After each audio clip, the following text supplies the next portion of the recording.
안녕하세요. 네, 물리치료 정규방송입니다. 환자 한 분께서 또 이런 질문을 주셨어요. 류마티스 관절염과 관절염의 차이가 뭔지 몰라서 저에게 또 질문을 주셨는데 제가 오늘 설명해 드리려고 합니다. 관절염은요, 주로 우리가 45세 이상 많이 나타나는 것 중에 바로 퇴행성 관절염입니다. 퇴행됐다라는 이 단어 자체가 시간과 굉장히 비례해요. 우리가 건물도 시간이 지나면 노후되는 것처럼 우리의 관절도 쓰면 쓸수록 노후되는 건 마찬가지입니다. 그러면서 시간의 비례에 따라서 퇴행됐다. 그래서 퇴행성 관절염인데요. 주로 우리 큰 관절들 있잖아요. 뭐 대표적으로 무릎 관절, 뭐 어깨, 고관절, 이렇게 큰 관절들에서 나타나는 증상이 퇴행성 관절염입니다. 그런데 반면에 류마티스 관절염은 말이 아예 차원이 달라요.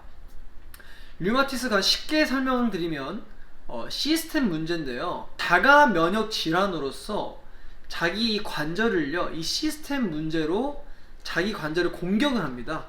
이 공격 정도에 따라서 통증이라든지 또 부종, 또 심지어 기형까지 일어나는데요.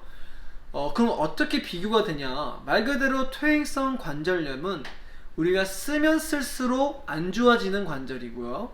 그리고 주로 큰 관절에서 많이 일어납니다. 하지만 자가 면역 질환인 류마티스 관절염은 작은 관절들 있잖아요. 이 손가락이라든지 손목이 있고요. 얘네들은 자기가 많이 써서 안 좋아지는 게 아니라 그냥 이유 모르게 자기 몸에 이 면역세포가 너무 많아서 공격을 해가지고 이 작은 관절에 기형과 통증이 생기는 게 류마티스 관절염입니다. 그럼 대표적으로 비교하는 거는 몇 가지가 있는데요. 첫 번째는 큰 관절이냐, 내가 사용을 많이 한 관절이냐에 따라서 퇴행성 관절염일 수가 있고요.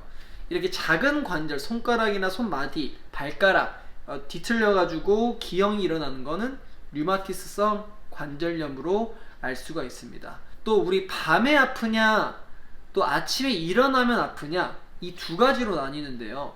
사실 막 딱히 정해진 건 없었던 것 같아요.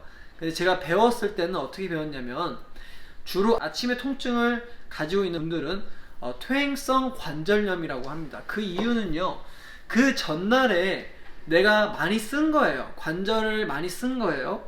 그러면 자는 동안에 그 쓴 만큼 염증이 압축되고 이게 모여 있어서 아침에 일어나니까 뻣뻣하다, 스티프하다는 뜻인데, 관절에 스티프 현상이 있어서 통증이 있었던 거는 퇴행성 관절염이라고 말할 수가 있고요. 주로 저녁에 아프다 라고 하신 분들은 우리가 활동하면서 교감신경이 막 분비가 되면서 우리가 활동할 수 있도록 자율신경계 분비가 일어나죠. 아침에는 교감신경이 막 분비됐다가 밤에 되려니까 교감신경이 아닌 바로 부교감신경이 활발해서 밤 돼서야 통증을 느끼시는 분들, 자율신경계에 따라서 통증을 느끼시는 분들은 류마티스성 관절염이다 라고 의심할 수가 있습니다. 뭐 여러가지 굉장히 다양한 이유가 있고, 뭐 붓기에 따라서 뭐 어떤 통증의 정도, 또 기형, 이렇게 다양한 변화가 있는데, 대표적으로 그냥 관절염과 딱 집어서 말하면 퇴행성 관절을 얼마나 많이 썼고 주로 메인 관절이 어딘지에 따라서 나뉘어지고, 류마티스 관절염은 말 그대로 자가 면역 질환이어서 내가 쓴 거와 비례하지 않고 갑자기 기형이 생기고 갑자기 변한 증상이 있다면 류마티스 관절염을 의심할 수가 있습니다. 그러면 퇴행성 관절염 어떻게 치료하냐고요? 물리치료 받고 약 먹고 그 운동 관리하고 그렇게 해서 하면 되는데, 류마티스 관절염은 뭐 어떤 치료가 있는 게 아니라 약을 드셔야 됩니다. 약물 복용 치료와 운동 치료, 어떤 재활, 그렇게 해서 전문 선생님들과 상의하셔서 그 치료 관리법이 따로 있는 걸로 알고 있습니다. 네, 그래서 궁금한 거 있으면 저에게 꼭 물어보시면 제가 영상으로 답변해 드릴 테니까요. 많은 관심 부탁드립니다. 다음에 만나요.